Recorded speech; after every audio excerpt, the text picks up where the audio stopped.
as promised, we have the part 2 to the history of the world book flip through. I made a little bit of an error, to be completely honest. So, as you can see, I have stopped. I stopped pretty much halfway through the book, but actually, content-wise, it's really not halfway through the book at all, because, as you can see, a lot of the latter parts of the book are simply like terms and glossaries and of various people and whatnot. So, I mean, we've still got a good amount of pages to flip through, but the parts probably aren't going to be super equal. So, apologies for that. But it still should be a good time, and hopefully you learn something. I believe the sections we have left. Obviously, here we have the age of European dominance, and then we have, is this it? The age of global civilization. So, should be super interesting. If you missed part 1, I will link part 1 in the top line of the description. So if you wanted to go back to that video to then return to this one, then I would probably recommend doing that. But without further ado, we are going to jump in with chapter 6, the age of European dominance. Between 1815 and 1914, Europe thrust out into the world, impelled by the force of its own industrialization. Millions of Europeans poured overseas and into Asiatic Russia, seeking and finding new opportunities in the wider world. Between 1880 and 1900, Africa, a continent 4 times the size of Europe, was parcelled out among the European powers, and when in 1898 the United States of America, following Europe's lead, annexed Puerto Rico, the Philippines and other islands of the Pacific, and I asserted a controlling voice in Latin American affairs, it seemed as though Western expansion had secured the domination of the white race over the non-white majority. But expansion carried with it the seeds of its own destruction. Even before European rivalries plunged the continent into the war of 1914 to 18, the beginnings of anti-European reaction were visible in Asia and Africa, and no sooner had the USA occupied the Philippines than they were met by a nationalist uprising. Today, in retrospect, we can see that the age of expansive imperialism was a transient phase of history. Nevertheless, it left a lasting European imprint. The world in 1914 was utterly different from the world in 1815. The tempo of change during the preceding century, greater than in the entire millennium before it, though industry in 1914 was only beginning to spread beyond Europe and North America, and life in Asia and Africa was still regulated by old traditions. The 19th century inaugurated the process of transformation, which dethroned agricultural society as it had existed for thousands of years, replacing it with the urban, industrialized, technocratic society, which continues to spread into even the most remote parts of the globe, for good or ill, more than a century later. So let's take a look. Population growth and movements. Now, if you're unfamiliar with the format of the previous video, I don't read every single page, just the ones that kind of jump out to me, and just the kind of sections that jump out. The 19th century witnessed the beginning of the remarkable population explosion which has continued ever since.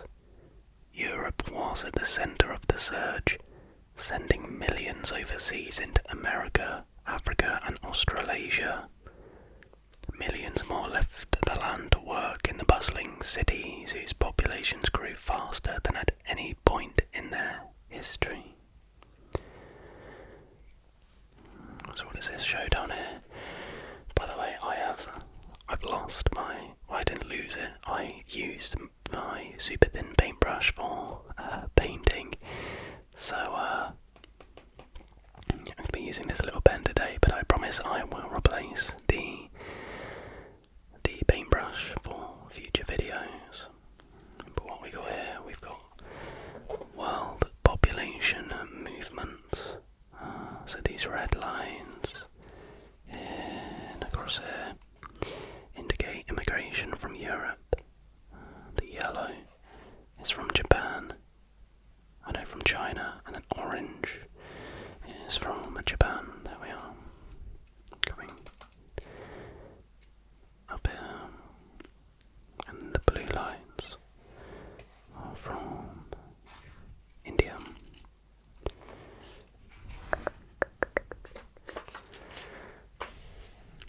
The Industrial Revolution in Europe.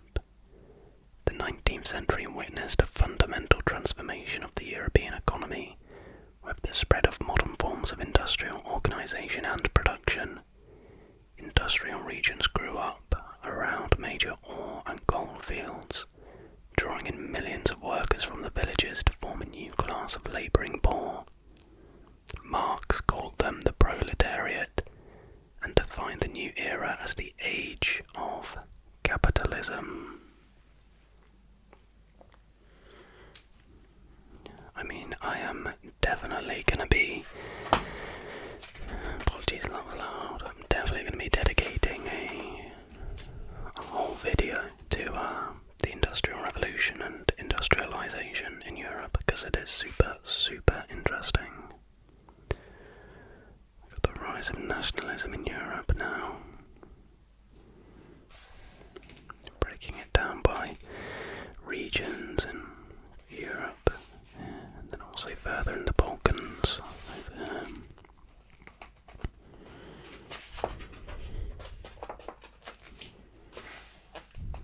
Shuffle that up a little bit, there we go. Pretty much fit the whole book in the frame now.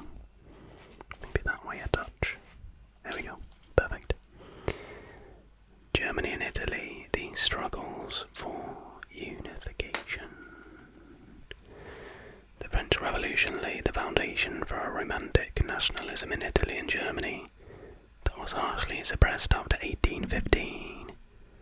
The two regions were united in the end, not by popular nationalism but by ambitions of the major powers and the machinations of statesmen who preferred to unify from above rather than risk revolutionary demands. Interesting. I think in the first part I kept saying interesting, and I had to eventually limit myself from saying it. We got the making of the United States, westward expansion.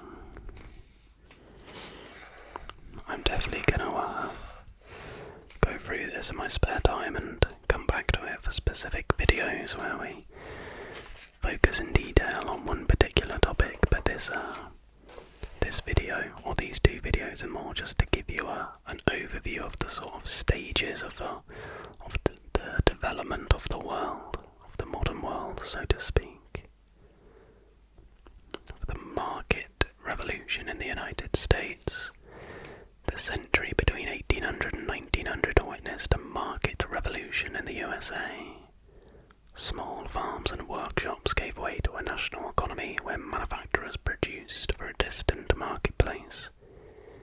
Better transportation, vast resources, and favourable government policies were all crucial in creating, by 1900, the world's most productive economy.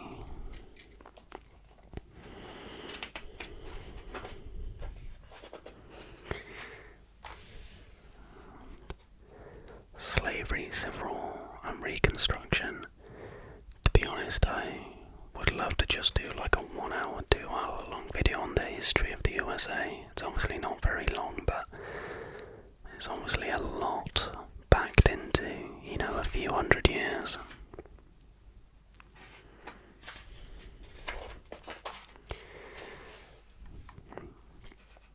The United States, a nation of immigrants.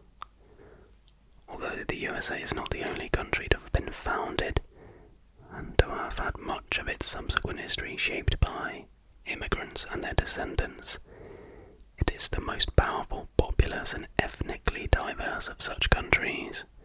Between 1820 and 1920, the USA received a total of over 34 million immigrants.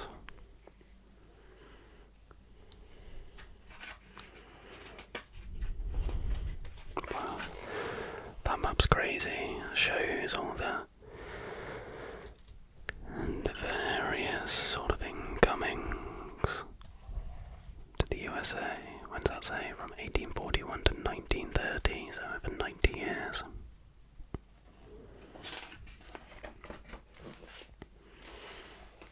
Literally just got a section on Canada here. Shout out my Canadians watching down below.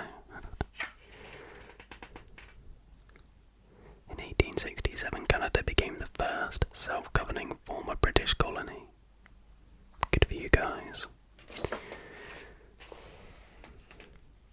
Latin America, shout out all my Latin American viewers.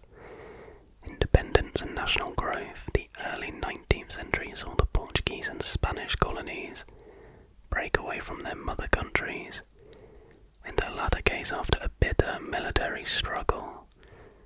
The new states that emerged were at first unstable. Initial confederations soon broke up and military dictatorships flourished. By the early 20th century, comparative stability had returned.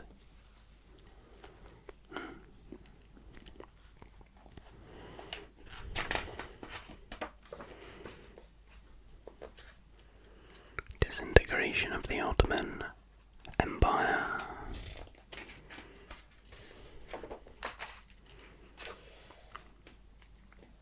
The Russian Empire, expansionism and modernization.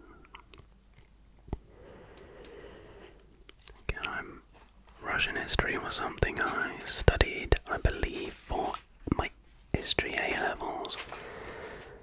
Super interesting country with such a rich, you know, and interesting history. And I really want to do a video on sort of the Russian leaders, the evolution of Russian leaders from Tsars to, you know, your Stalins and your Khrushchevs, for example. The collapse of the Chinese Empire. During the 19th century, China experienced a systemic crisis with rebellions and humiliations by foreign powers. The Chinese leadership was slow to grasp how much internal change was needed. Realization came in the 1890s, leading to sweeping reforms along Western lines and the overthrow of a dynastic system which had lasted over 2,000 years. That's crazy. Got a map here showing the rebellions and foreign attacks between 1839 and 1901.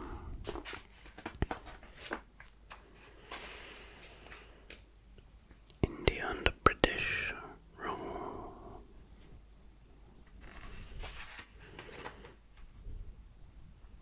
This shows you just how much the British controlled, the pink being territory under British rule.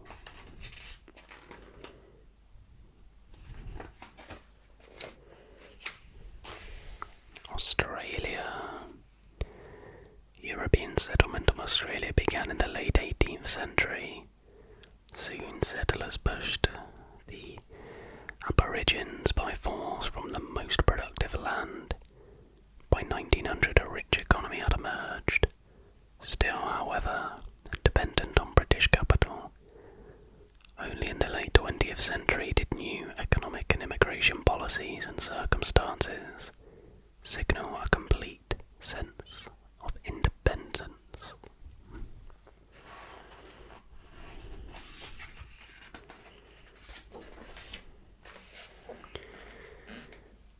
Zealand as well.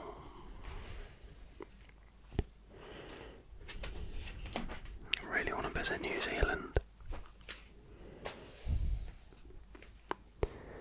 We have Africa before the partition by the European powers.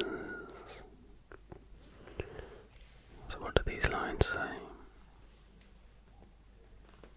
So the blue lines are movements of peoples and military expeditions.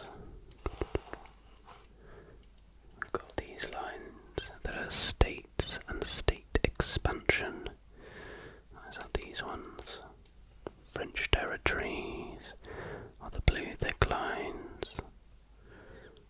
British territories are the purple lines. So here and up here. Interesting.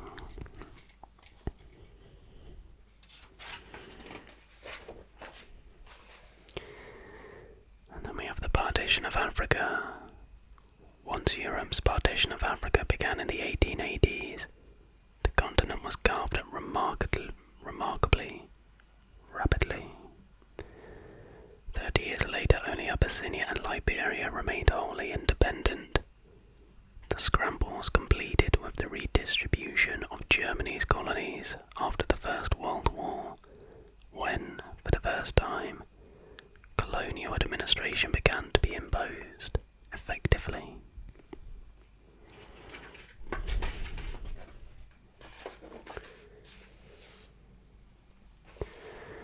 We have the expansion and modernization of Japan.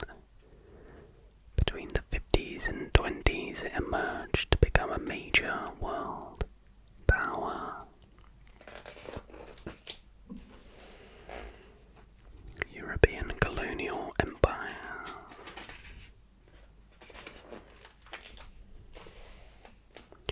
The anti-Western reaction. From 1881, the European scramble for global power provoked new and widespread resistance throughout Asia and Africa. Elsewhere in China and the Ottoman Empire, intense European commercial and political penetration was undermining the old order.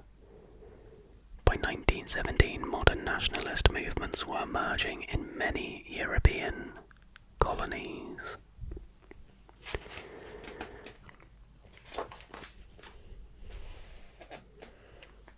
European rivalries and alliances, feeding into World War I, obviously. The formation of a world economy.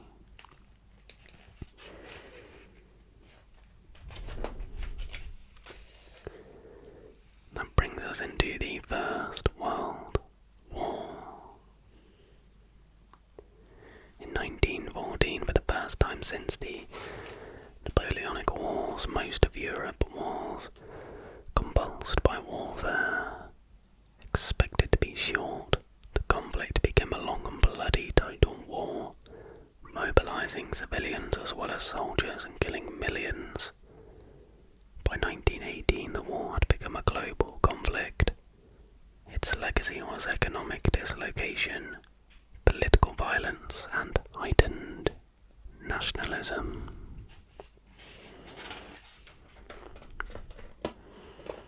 Oh wow. And that was the final part of chapter 6, which brings us into chapter 7, which I believe is the final chapter of this book. The Age of Global Civilization. At least I believe it's the final chapter. Yeah, it is. Got a fair few pages still to get through. So, the date at which the European age gave way to the age of global civilization is a matter of debate. Some historians have picked out 1917 as a year of destiny. Others have seen 1947, the year of Indian independence, 1949, the year of the Chinese Revolution, as the decisive turning points. Certainly America's declaration of war in 1917 turned a European conflict into a world war, while the Bolshevik Revolution in Russia split the world into two conflicting ideological camps. Similarly, the independence of India and the revolution in China symbolized the resurgence of Asia and the gathering revolt against the West. Today it is obvious that we live in a post-European age. By making the world one, the European powers stirred up forces which spelled their own eclipse. The world wars between 1914 and 1945 whittled away the resources of the European powers, and only the healing of the wounds in acts such as the formation of the European Economic Community in 1957 restored their fortunes. Europe's exhaustion after 1945 benefited the Soviet Union and the USA, the two superpowers on the eastern and western flanks, whose rivalry produced an age of bipolarity. But bipolarity too proved to be a temporary phenomenon.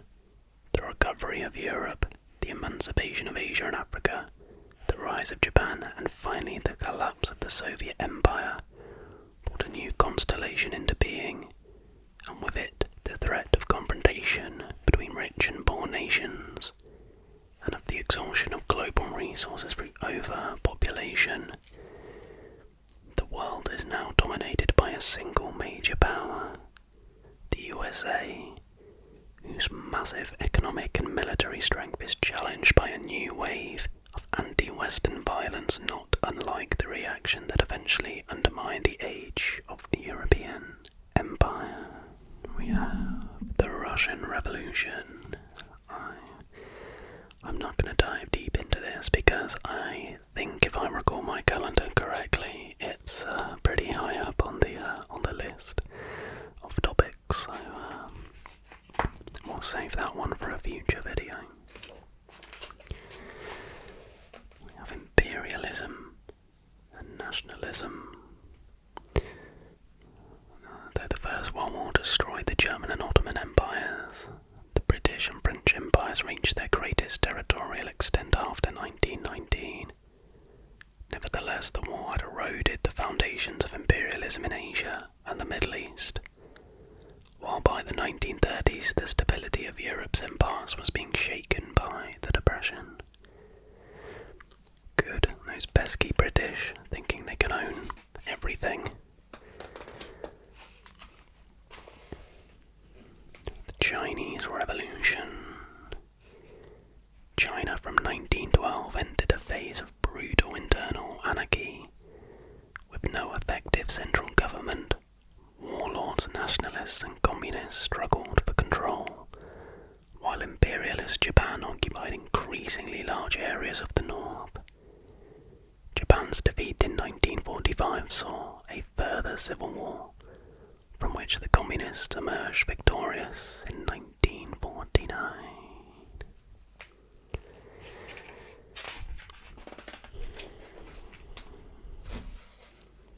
European political problems.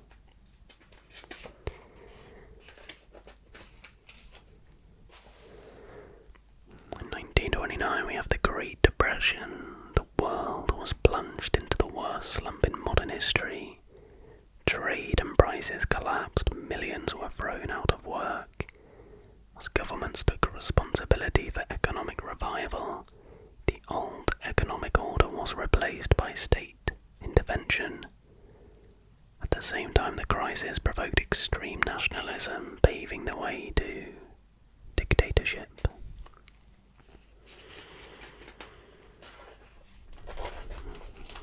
Then we have the outbreak of the Second World War. I think I've done a couple of videos of this on the channel. Check them out. Plenty of history content I've done over the last 3 years. Then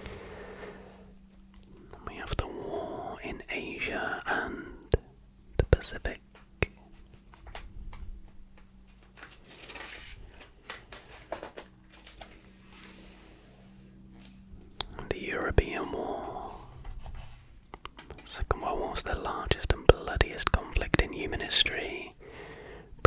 deaths of more than 55 million people and transforming the international order.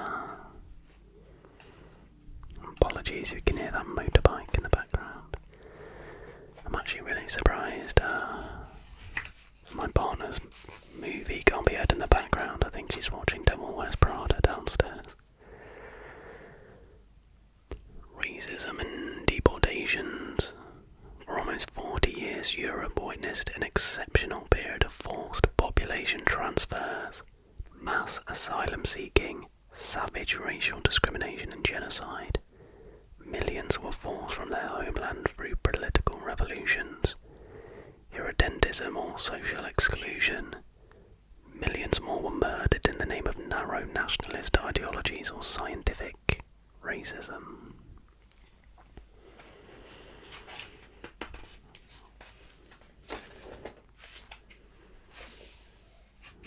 This is about Europe and how badly it was devastated after 1945. Europe was a region of extraordinary desolation in 1945. More than 30 million had been killed and 16 million permanently displaced from their homes. The Cold War. Little sneak peek in a couple of weeks' time. I believe the members exclusive video is facts about the Cold War. I did a history video on it, gotta be a good year and a half to 2 years ago. But if that sounds like something you'd be interested in, then be sure to become a member. At the end of the Second World War, the world was dominated by the USA and USSR. Their ideological differences produced a complete polarization between the capitalist West and the communist bloc. Both sides developed nuclear arsenals, but the fear of nuclear destruction led to a Cold War, a confrontation short of armed conflict.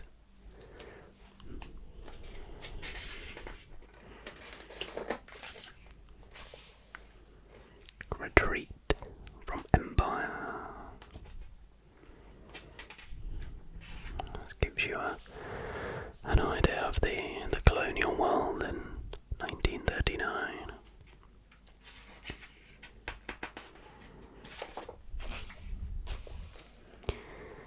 In the years after 1945, East Asia struggled to throw off the legacy of the Second World War. After 1948, United States support for Japan, South Korea and Taiwan, perceived as its first line of defense in East Asia, transformed their economies. Until the late 1990s, they seemed to form the core of one of the world's most dynamic economic regions.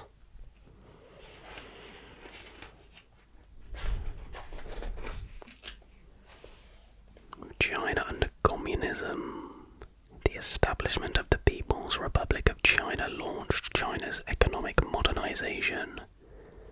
Under Mao Zedong, continuing revolutionary turmoil did as much to retard as to advance economic progress. From the late 1970s, however, China pursued economic liberalization with outstanding success. Its internal politics, however, remained repressive. And I mean, China becoming communist as well further fed into the Cold War and, US fears of a communist dominated world. Southeast Asia's long war.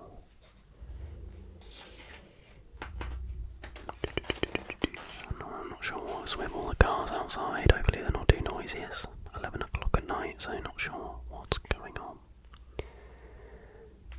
In 1975, Southeast Asia was divided between communist states allied to China and the Soviet Union, and virulently anti-communist countries allied to the USA. The late 1970s and 1980s were years of political violence, even genocide and unrest. Poverty remained endemic in many areas, despite instability, many parts of the region have seen phenomenal rates of growth.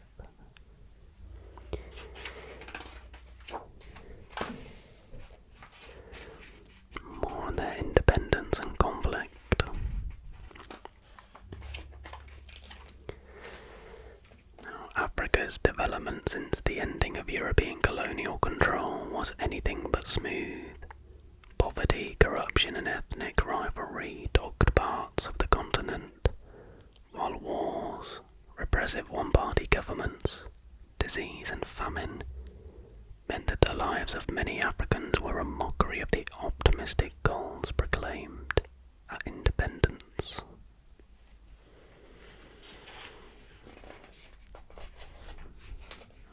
We have African democratization.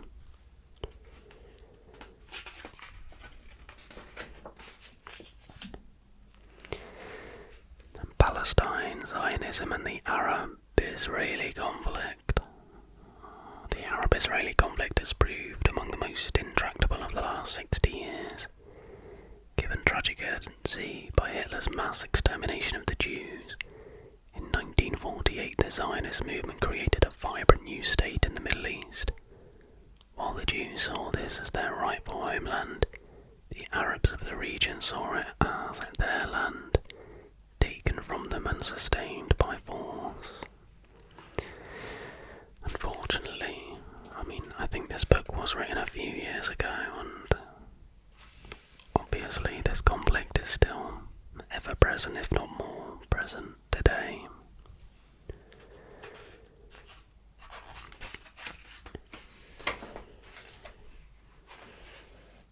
Nationalism, secularism and Islam in the Middle East. I actually think this was a whole topic that I did at university in maybe second year.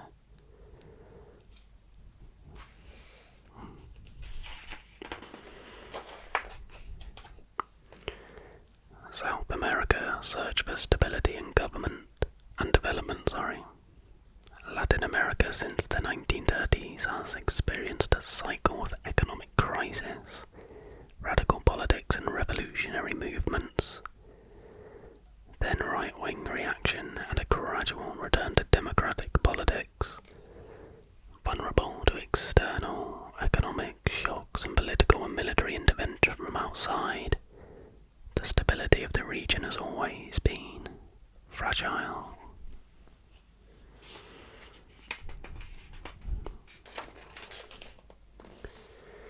We have Mexico, Central America and the Caribbean. I was talking about revolution, economic development and violence.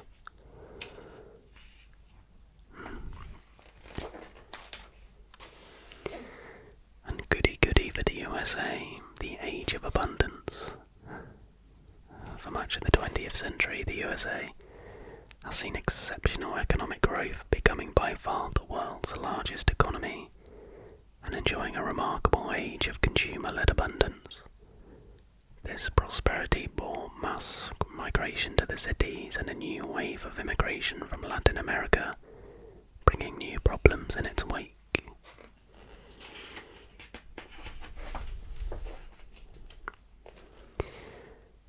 The United States as a world power. We get it, the US are great.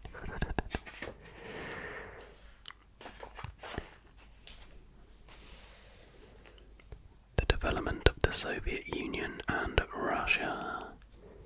In 1929, Stalin led the drive to modernize the Soviet Union in a 10-year program of forced industrialization and agrarian reform, generating a second revolution and a wave of state terror. After the defeat of the German invasion, the Communist Party consolidated its grip on power, but demands for reform led in 1991 to the breakup of the Union.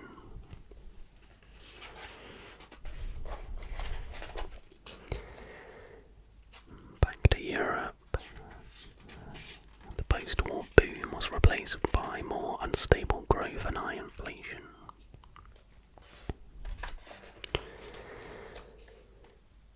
And we've got Europe's civil wars. We've got the war over Chechnya, and the collapse of Yugoslavia as well.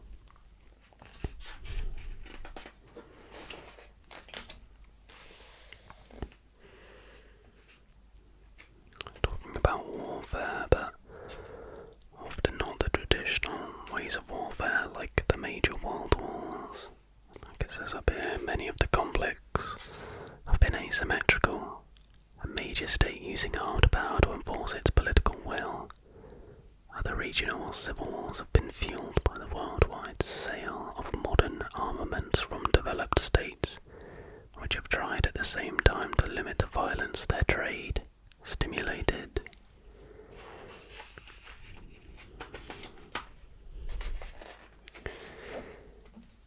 We have world terrorism.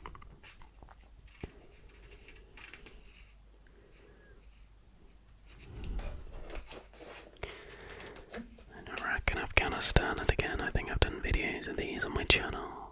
The arc of instability. Since the early 1980s, Afghanistan and Iraq were at the centre of two separate areas of crisis, which produced more than 20 years of civil or guerrilla war in and around Afghanistan, and involved Iraq in 3 wars against Iran, a UN-led coalition and a USA-UK invasion force. Western efforts to stabilise the two states has proved costly and produced at best a fragile stability.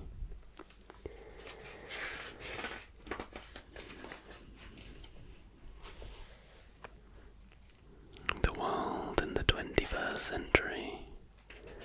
In 2000, the world turned its back on an ambiguous century torn by violence and conflict, but capable of extraordinary technical and economic progress.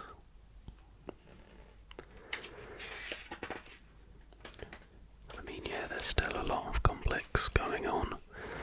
It's not like, oh, we hit 2000 and there's peace. Still, to this day.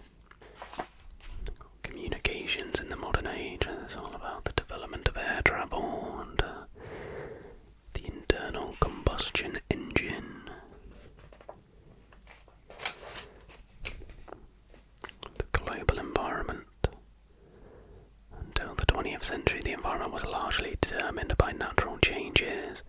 Industrialization, modern communications, and mass consumption have combined to produce damaging man-made environmental change. Pollution now threatens the atmosphere itself. Ecological disasters have become among the most urgent of global problems.